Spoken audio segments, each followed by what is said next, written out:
şen değil bağım. Dost senin derdinden ben yana yana, tükendi fitilim, eridi yağım. Dost senin derdinden ben yana yana. Deryadan bölünmüş sellere döndüm, ateşi kararmış küllere döndüm. Vakitsiz açılmış güllere döndüm.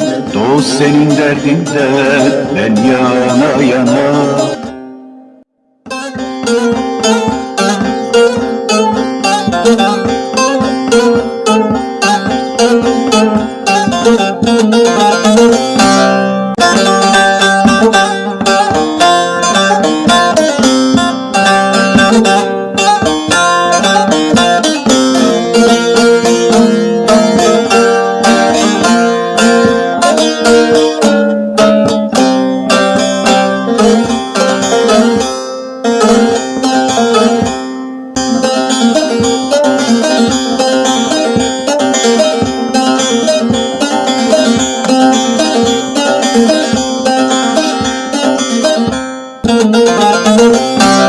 Haberin duyarsın teyikler ile, yaramı sarsınlar seyikler ile.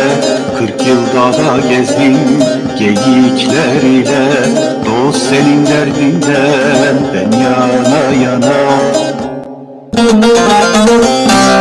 Abdal Pir Sultanım, doldum eksildim. Yemeden içmeden sudan kesildim. Zülfün kemendine kondum asıldım. Dost senin derdinden ben yana yana.